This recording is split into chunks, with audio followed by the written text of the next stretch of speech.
കൂട്ടുകാർക്ക് നല്ലൊരു ദിവസം ആശംസിച്ചുകൊണ്ട് മാമ്പഴത്തിന്റെ പുതിയ വീഡിയോയിലേക്ക് സ്വാഗതം. നമുക്ക് നേരെ ഉണ്ണിമോടെ അയ്യപ്പസ്വാമിയുടെ ഇന്നത്തെ നല്ലൊരു വിശേഷം കണ്ടാലോ. അങ്ങനെ ദേവകിയമ്മയും ഉണ്ണിമോളും കൂടെ ക്ഷേത്രത്തിലേക്ക് വരുവാണ്. അവരവരെ വർത്താനങ്ങളൊക്കെ പറഞ്ഞുകൊണ്ട് ഇരുന്ന ക്ഷേത്രത്തിലേക്ക് വന്നു കഴിയുമ്പോഴാണ് അവിടെ ഗിരിദേവൻ നിൽക്കുന്നുണ്ട്. ഗിരിദേവനെ കണ്ടു കഴിഞ്ഞപ്പോൾ ഉണ്ണിമോൾക്ക് ഭയങ്കര സന്തോഷമായി. ഇതേ മുത്തശ്ശി ഗിരിദേവൻ നിൽക്കുന്ന പറയണം. അങ്ങനെ രണ്ടുപേരും കൂടെ ഗിരിദേവന്റെ അരിയിലേക്ക് എത്തുവാണ്. ഗിരിദേവനോട് ഉണ്ണിമോള് പറഞ്ഞു, ഞാൻ എന്തിനാ ഇപ്പൊ ക്ഷേത്രത്തിലേക്ക് വന്നെന്നറിയാവോ? ചെറിയച്ഛൻ വിളിച്ചിട്ടുണ്ടായിരുന്നു. ശില്പിനെ കണ്ടുകിട്ടി, ആടയാഭരണങ്ങൾ പണിയാനുള്ള ശില്പിനെ കണ്ടുകിട്ടി, ശില്പിനെയും കൊണ്ട് ഇങ്ങോട്ട് വരുമെന്നും പറഞ്ഞ് അതാ വന്നേന്ന് പറയാണ്. ദേവികയും പറഞ്ഞ് ശരിയാണ്, ഉണ്ണിമോളുടെ മനസ്സിലല്ലായിരുന്നോ ആ രൂപം തെളിഞ്ഞു വന്നേ. അപ്പൊ ഉണ്ണിമോൾ അതിന്റെ ഡിസൈനിങ് പറഞ്ഞു കൊടുക്കണം, അയാളത് വരയ്ക്കണം. അപ്പൊ അതിന് വേണ്ടിയിട്ട് ഉണ്ണിമോളെ കൂട്ടിക്കൊണ്ട് വരാനായിട്ട് വിനോദും പറഞ്ഞു. അതുകൊണ്ട് എങ്ങോട്ട് കൂട്ടിക്കൊണ്ട് വന്നേന്ന് പറയാണ്. ഗിരിദേവൻ പറഞ്ഞു നല്ല കാര്യമാണല്ലോ എന്ന് പറയാണ്. ദേവകൻ പറഞ്ഞു, ഒരിക്കൽ പോലും ഞാൻ ചിന്തിച്ചിട്ട് പോലും ഇല്ലായിരുന്നു ഇതിനു മുമ്പ് ഉത്സവത്തെക്കുറിച്ച്. പക്ഷെ എന്റെ മനസ്സിൽ പെട്ടെന്നാണ് ആ തോന്നലുണ്ടായത്.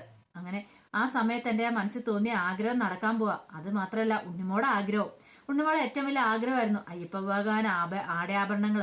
ഉണ്ണിമോടെ ആഗ്രഹം സാധിച്ചില്ലേ? അധികം വൈകാതെ എല്ലാ കാര്യങ്ങളും നടക്കും. അയ്യപ്പസ്വാമിയുടെ ഉത്സവം നടക്കും. ഇതിനെല്ലാം നന്ദി പറയേണ്ട അയ്യപ്പസ്വാമിയോടാ, പോരാത്തിന് ഗിരിദേവനോട്. ഗിരിദേവൻ ആ സമയത്ത് ആ പണം കൊണ്ടേ തന്നില്ലായിരുന്നെങ്കിൽ ഞാൻ ആകെപ്പാടാൻ എല്ലാവരുടെ മുന്നിൽ, കമ്മിറ്റിക്കാരുടെ എല്ലാവരുടെ മുന്നിൽ നാണം കിട്ടുപോയനെ. അയ്യപ്പസ്വാമിയുടെ ഉത്സവം നടത്താൻ പറ്റില്ലായിരുന്നു പറയണം. ഇങ്ങനെ സംസാരിച്ചുകൊണ്ടിരിക്കുന്ന സമയത്ത് വിനോദും രാജീവനും ജയനും കൂടെ കൂട്ടി രാമനാഥനെയും കൂടെ അങ്ങോട്ട് വരുന്നത്, ശില്പീനെയും കൂട്ടിക്കൂടെ അങ്ങോട്ട് വരുന്നത്. അങ്ങനെ അങ്ങോട്ട് കയറി വന്നു കഴിഞ്ഞപ്പോൾ മുത്തശ്ശനെ കാണിച്ചിട്ട് ജയൻ പറഞ്ഞു, ഇതാണ് എൻ്റെ അമ്മയെന്ന് പറയാണ് ദേവകിയമ്മ. ആ നിൽക്കുന്നതാണ് പറഞ്ഞിട്ടില്ലേ പെൺകുട്ടി, അവളാണ് ആടയാഭരണങ്ങൾ അണിഞ്ഞിരിക്കുന്ന സ്വപ്നം കണ്ടത്. അപ്പൊ അവളുടെ മനസ്സിലാണ് ആ ഡിസൈനിങ് ഒക്കെ ഉള്ളത്. അവളാണ് പറഞ്ഞു തരേണ്ട ആളെന്ന് പറയണ. രാമനാഥൻ പറഞ്ഞ് കേട്ടിട്ടുണ്ട്, ഇവര് പറഞ്ഞ് എനിക്ക് മനസ്സിലായി ഉണ്ണിമോളെ കുറിച്ചൊക്കെ.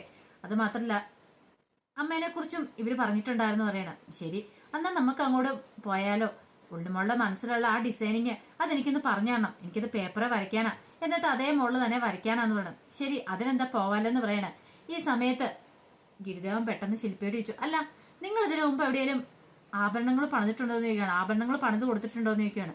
ഉണ്ടല്ലോ, അതുകൊണ്ട് വടക്ക് എത്ര ക്ഷേത്രങ്ങൾ പറഞ്ഞു പണിത് കൊടുത്തെന്ന് അറിയാമെന്ന് ചോദിക്കുകയാണ്. അല്ല, ക്ഷേത്രങ്ങളുടെ പേര് അത് ഞാൻ പെട്ടെന്ന് ഇങ്ങനെ ഓർക്കുന്നില്ല, എന്നാലും കുറെ ക്ഷേത്രങ്ങൾ പണിത് കൊടുത്തിട്ടുണ്ടെന്ന് പറയാം. അയാളുടെ ഒരു പതർച്ച ഉണ്ടായിരുന്നു. പെട്ടെന്ന് ഗിരിദേവൻ ചോദിച്ചു, അല്ല ഞാൻ സംശയം ചോദിച്ചോട്ടെ, ഈ ആടയാഭരണങ്ങൾ എന്ന് പറഞ്ഞാൽ എന്താ? ഉണ്ണിമോൾക്ക് ആകെപ്പാടെ അറിയാവുന്ന കാര്യങ്ങള് കിരീടവും അരപ്പട്ടെ മാലേവ. അല്ല, ഈ ആടയാഭരണങ്ങളകത്ത് എന്തൊക്കെ ഉൾപ്പെടും ശില്പിന്ന് ചോദിക്കുകയാണ് അയാളോട്, രാമനാഥനോട് ചോദിക്കുക. പെട്ടെന്ന് അയാൾ പെട്ടു. അയാൾക്ക് അറിയത്തില്ല, കാരണം അയാൾ ഇതിനു മുമ്പ് പണിതിട്ടുണ്ടെങ്കിലല്ലേ അയാൾക്ക് അതിന് ഉത്തരം നൽകാൻ പറ്റുള്ളൂ. അയാൾ കിടന്ന് ബബ്ബ അടിക്കുകയാണ്. പെട്ടെന്ന് ഗിരിദേവനോട് പെട്ടെന്ന് ദേഷ്യപ്പെടുകയാണ്. ഇവനേതാ ഈ ചെറുക്കൻ? ഇവൻ എന്നെ പരീക്ഷിക്കാൻ വരുന്നതാണോ? അല്ല, അത് പിന്നെ ഞങ്ങൾക്ക് വേണ്ടപ്പെട്ടൊരു കുട്ടിയാന്ന് വിനോദ് പറയാണ്. ഏത് കുട്ടിയാളും കുഴപ്പമില്ല, ഇവൻ വല്ല കുട്ടിയും പോലും കളിക്കാൻ പോകാൻ പറ, അല്ലാതെ എന്നെ പരീക്ഷിക്കാൻ നിൽക്കരുതെന്ന് പറയാണ്. എന്നും പറഞ്ഞിട്ട് വാ ഉണ്ണിമോളെ എന്ന് പറഞ്ഞ് ഉണ്ണിമോളെ വിളിച്ചോണ്ട് അങ്ങോട്ട് പോവാണ്. ഈ സമയത്ത് ഗിരിദേവന്റെ അടുത്തേക്ക് വന്നിട്ട് ജയൻ ചോദിച്ചു, നിനക്ക് എന്തിന്റെ കേടാ? നീ എന്തിനാ അങ്ങനെയൊക്കെ ശില്പിയോട് ചോദിക്കാൻ പോയത്? എത്ര കഷ്ടപ്പെട്ടാന്നറിയ അയാളും കൂട്ടിക്കൊണ്ട് ഇങ്ങോട്ട് വന്നത്. ആ സമയത്താണ് ഇവന്റെ ഓരോ ചോദ്യങ്ങളൊക്കെ. മുത്തശ്ശി പറഞ്ഞു, എന്തൊക്കെയാ ജയൻ നീ ഇങ്ങനെ പറയുന്നേ? ഗിരിദേവനോട് ഇങ്ങനെയൊന്നും പറയാൻ പാടില്ല എന്ന് പറയാം. ഗിരിദേവൻ പറഞ്ഞു, അയാള് ഈ ശില്പം അയ്യപ്പസ്വാമിക്കുള്ള ആടയാഭരണങ്ങൾ അയാളെ പണിയുന്നെങ്കിൽ ഒരു പക്ഷെ അത് അയ്യപ്പസ്വാമിക്ക് ഇഷ്ടപ്പെട്ടിട്ടില്ലെങ്കിൽ ഒരു കാരണവശാലും അത് അയാൾക്ക് പണിയാൻ പറ്റില്ലെന്ന് പറയാണ്. മുത്തശ്ശി ചോദിച്ചു, അതെന്താ ഗിരിദേവ നിങ്ങൾ അങ്ങനെ പറഞ്ഞെന്ന് ചോദിക്കണം. അതൊക്കെ മനസ്സിലാവും, വഴിയാ മനസ്സിലാക്കിയോളും മുത്തശ്ശിക്ക് എന്ന് പറഞ്ഞിട്ട് ഗിരിദേവൻ അങ്ങോട്ട് പോവാണ്. മുത്തശ്ശിക്ക് മനസ്സിലായി എന്തോ ഒരു കാര്യമുണ്ട്, കാര്യമില്ലാതെ ഗിരിദേവൻ അത് പറയില്ലാന്ന്. ഈ സമയത്ത് ഊരായ്മക്കാരും തിരുമേനി എല്ലാവരും കൂടെ സംസാരിച്ചുകൊണ്ടിരിക്കുമായിരുന്നു. അപ്പൊ അവരുടെ അടുത്തേക്ക് ശില്പി ഉണ്ണിമോളും കൂടെ അങ്ങോട്ട് ചെല്ലുന്നേ. ആ കൂടെ ദേവകിയമ്മ എല്ലാവരും കൂടെ അങ്ങ് ചെല്ലുന്നുണ്ട്. പിന്നീട് രാമനാഥനെ പരിചയപ്പെടുത്തുവാണ് ദേവകിയമ്മ. ഇതാണ് ആ ശില്പി എന്ന് പറയണ.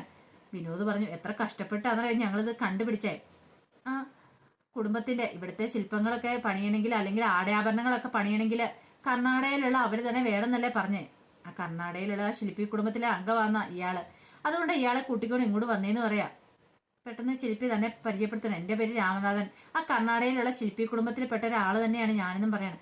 ശരി, എന്നാ ആയിക്കോട്ടെ, എത്രയും പെട്ടെന്ന് ആടയാഭരണങ്ങളൊക്കെ പണിയാനുള്ള പണികളൊക്കെ തുടങ്ങാല്ലേന്ന് ചോദിക്കണം. അതെ, പക്ഷെ അതിനു മുമ്പ് ഉണ്ണിമോളുടെ മനസ്സിലുള്ള ആ ഒരു ഐഡിയ എനിക്ക് കിട്ടണം, ആ ഡിസൈനിങ് എനിക്ക് കിട്ടണം, അതെനിക്കൊന്ന് വരയ്ക്കണമെന്ന് പറയാം. അതിനെന്താ ആയിക്കോളാൻ പറയണം. അങ്ങനെ കയ്യിലിരുന്ന പേപ്പറൊക്കെ എടുത്തോണ്ട് അവിടെ ഇരിക്കുവാണ്.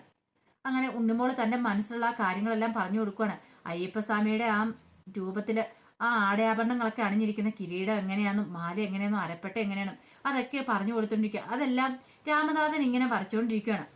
ഈ സമയത്ത് കമ്മിറ്റിക്കാർ ഒരാൾ ചോദിക്കുന്നുണ്ടായിരുന്നു, അല്ല ഉണ്ണിമോൾ എന്തിനും ഇത് ഓർത്ത് വെക്കുന്നുണ്ടോ, ഉണ്ണിമോടെ മനസ്സിലായ രൂപം ഉണ്ടോ എന്ന്. പെട്ടെന്ന് തിരുവേനി പറഞ്ഞു, ഉണ്ണിമോളല്ലേ, ഉണ്ണിമോൾ അതൊന്നും മറന്നു പോയില്ല എന്ന് പറയണം. അവസാനം അയ്യപ്പസ്വാമിയുടെ രൂപത്തേല് അങ്ങനെ ആടയാഭരണങ്ങൾ അണിഞ്ഞിരിക്കുന്ന മൊത്തം രാമനാഥൻ വരയ്ക്കുക.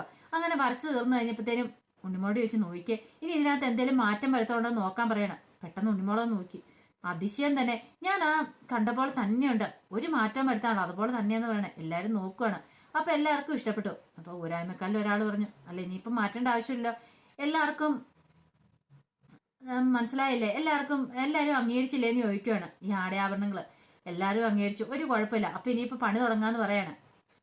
പെട്ടെന്ന് തിരുമേനിയോട് ഊരായ്മക്കാരിൽ ഒരാൾ പറഞ്ഞു, അതൊരു കാര്യം ചെയ്യുക, തിരുമേനി ആണെങ്കിൽ ആ സ്വർണം കൊണ്ടേ കൊടുക്കുക, ഇന്ന് തന്നെ പണി തുടങ്ങോട്ടെ എന്ന് പറയണേ. അങ്ങനെ തിരുമേനി സ്വർണം എടുക്കാൻ പോവാണ്. അങ്ങനെ തിരുമേനി സ്വർണ്ണക്കെട്ടികളുമായിട്ട് വന്നു. സ്വർണ്ണക്കെട്ടികളൊക്കെ ആയിട്ട് വന്നിട്ട് അത് നേരെ രാമനാഥനെ കൈമാറാൻ തുടങ്ങുവാണ്. എന്ത് പറയാനാ, രാമനാഥൻ കൈ നീട്ടി, പക്ഷെ രാമനാഥൻ വാങ്ങാൻ പറ്റത്തില്ല. കൈ വിറയ്ക്കുക, കൈ പിന്നോട്ട് വലിച്ചോണ്ടിരിക്കുക, കൈ അങ്ങോട്ട് നീട്ടുമ്പോൾ പിന്നോട്ട് വലിച്ചോണ്ടിരിക്കുക. കുറെ സമയം പറ്റി, ഒരു രക്ഷയില്ല. ഈ സമയത്ത് ഗിരിദേവൻ അങ്ങോട്ട് വരുന്നേ. ഗിരിദേവൻ ഈ കാഴ്ച എണ്ണം പറഞ്ഞു, ഒരു കാരണവശാലും നിങ്ങൾക്കത് വാങ്ങാൻ സാധിക്കില്ല, കാരണം അയ്യപ്പസ്വാമിക്ക് ഇഷ്ടപ്പെട്ടിട്ടില്ല നിങ്ങൾ ആ ആടയാഭരണങ്ങൾ പണിയുന്നതെന്ന് പറയണം. പെട്ടെന്ന് രാമനാഥൻ ചോദിച്ചാൽ അതെന്താന്ന് ചോദിക്കണം. അതെന്താന്ന് എനിക്കറിയില്ല, പക്ഷെ അയ്യപ്പ ഭഗവാൻ ഇഷ്ടപ്പെട്ടിട്ടില്ല നിങ്ങൾ പണിയുന്നതെന്ന് പറയണം. കർണാടകത്തിലുള്ള ആ ശില്പിയുടെ അനന്തരാവകാശികളോ അല്ലെങ്കിൽ അവരുടെ തലമുറക്കാർ ആരെങ്കിലും വേണം ആ ശില്പം അല്ലെങ്കിൽ ആടയാഭരണങ്ങളോ പണിയാനെന്നല്ലേ പറഞ്ഞ്. ഒരുപക്ഷെ നിങ്ങൾ അവിടുത്തെ ആരും അല്ലായിരിക്കാം, അല്ലെങ്കിൽ അയ്യപ്പസ്വാമിക്ക് എന്തോ ഒരു അതൃപ്തി കാണുന്നുണ്ട്, അതുകൊണ്ടാണ് നിങ്ങൾക്ക് ഈ സ്വർണം സ്വീകരിക്കാൻ പറ്റാത്തതെന്ന് പറയണം. പെട്ടെന്ന് തിരുമേനി ഒരു ശരിയാ, ഗിരിദേവൻ പറഞ്ഞ് ശരിയാന്ന് എനിക്കും തോന്നുന്നത്. അല്ലെങ്കിൽ എന്താ ഇപ്പൊ ഇയാളുടെ കൈ പിന്നോട്ട് വലിക്കുന്നുണ്ടെങ്കിലോ ഒരുപക്ഷെ അത് അയ്യപ്പസ്വാമി ആയിരിക്കും, അയ്യപ്പസ്വാമിക്ക് ഇഷ്ടപ്പെട്ടിട്ടുണ്ടായിരിക്കില്ല. ഊരായ്മക്കാർ ഒരാൾ ചോദിച്ചു, അല്ല സത്യം പറ, നിങ്ങൾ ആ കർണാടകയിലെ ആ ശില്പി കുടുംബത്തിൽപ്പെട്ട ആരെങ്കിലും ആണോ എന്ന് ചോദിക്കണം.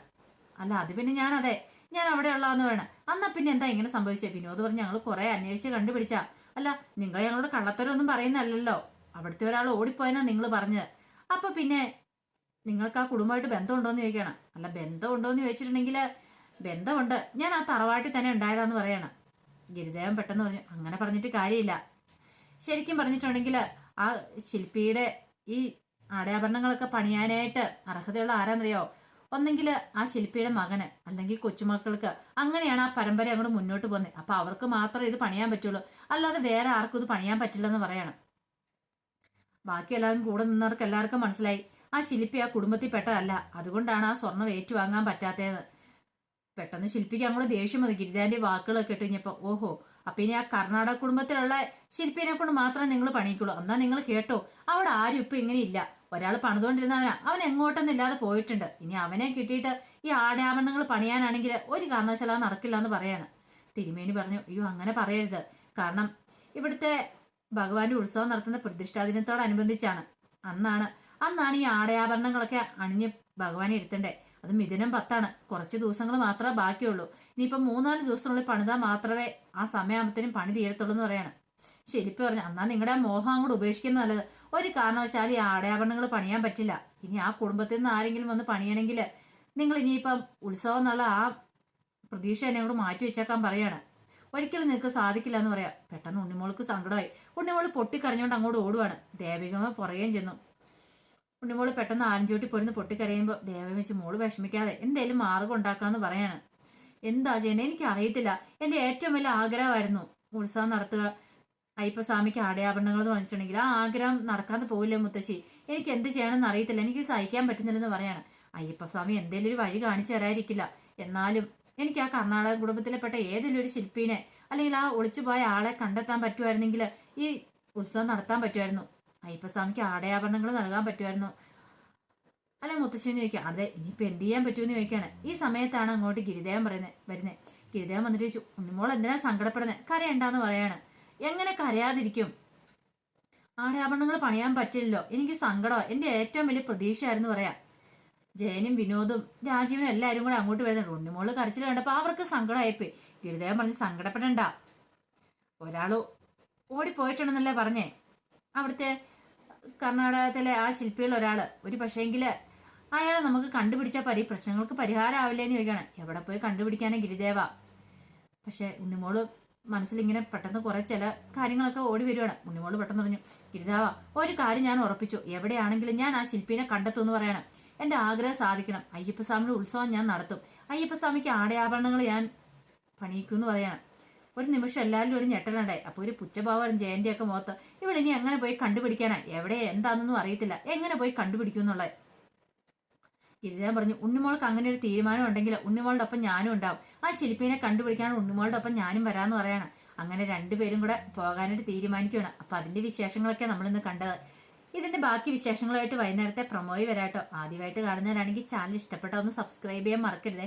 അതോടൊപ്പം തന്നെ കണ്ടുകൊണ്ടിരിക്കുന്ന എല്ലാവരുടെ സപ്പോർട്ടിലേക്കും തുടർന്നും പ്രതീക്ഷിച്ചുകൊണ്ട് എല്ലാവർക്കും ഒരിക്കൽ കൂടി നല്ലൊരു ദിവസം ആശംസിച്ചുകൊണ്ട് നിർത്തുന്നു. നന്ദി.